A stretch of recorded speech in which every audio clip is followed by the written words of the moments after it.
The Honourable Minister for Seniors and Labour. Thank you, Mr. Speaker.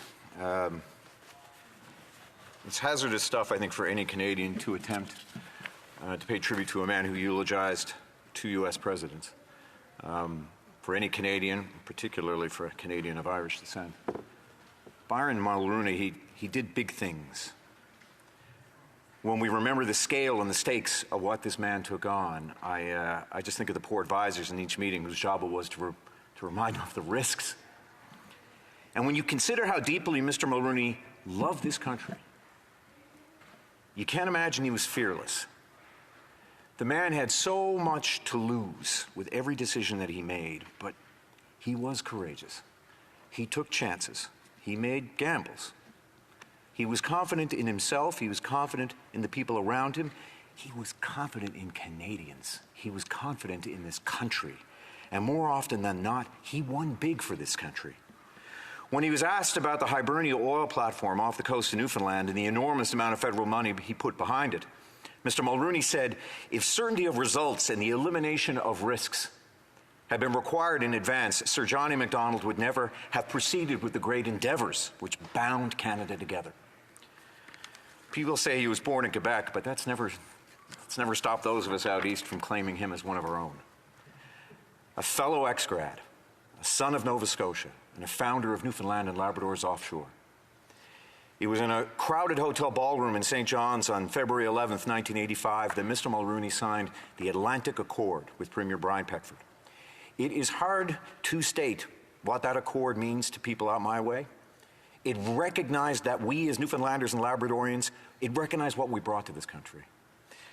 That the profits reaped from the resources off our shores should benefit the people of that province first and foremost. It ended years of conflict between the federal and provincial governments over offshore rights, and it gave investors the stability that they needed to build a stellar energy industry. Mr. Mulroney had his critics, but he refused to buckle. I am not afraid to inflict prosperity upon Newfoundland and Labrador, he famously said. To this day, the Accord, as we call it, is like the Charter of Rights and Freedoms, but for prosperity. And we have prospered. I was lucky enough to be in Premier Brian Tobin's office for First Oil, and that was in 1997, a dozen years after the Atlantic Accord was signed. That is the long-term vision that Brian Mulroney had, that John Crosbie had, that you need to have in this job. That was such an important moment in the history of my province. But that moment was never a certainty. It was a fight. It was a fight for our economic future. It was a fight for the rights of provinces in this confederation, and a fight against those who doubted us, who doubted that Newfoundland and Labrador was capable of such ambition, capable of fulfilling that ambition. He never doubted us. Back in 1990, he put up $830 million in federal grants and over $1 billion more in loan guarantees to get that platform built. Then again in 1993, with a partially built project at risk when Gulf Canada pulled out, Mulroney stepped in with an 8.5% share. And today that platform still stands as a testament to his faith in us.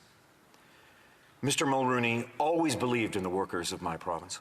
During COVID, he called on the federal government and on me, as Natural Resources Minister at the time, to support the industry when it was reeling from the impacts of a global shutdown. Failure is not an option, he said, and he was right. We delivered almost $400 million to the province to support workers and to lower emissions in the industry, and then we came through with another $5.2 billion for Muskrat Falls. In the midst of everything he did for the people of our country, he still had so much time for this particular Newfoundlander. There are many of us who will tell stories in the coming days and weeks and months ahead of how this man touched individual lives because he understood people. That was the thread running through his greatness. So thank you, Mr. Mulroney, for everything that you did for me on that day, for my province, and for my country. Thank you to Mila, to Carolyn, Ben, Mark, and Nicholas for sharing such a wonderful husband, father, and grandfather with all of us. I admired him so much for his ambition, for his humanity, for his love of country. He had faith. He believed. He took to heart the words of the great Seamus Heaney. walked on air against your better judgment. May he rest in peace. Thank you.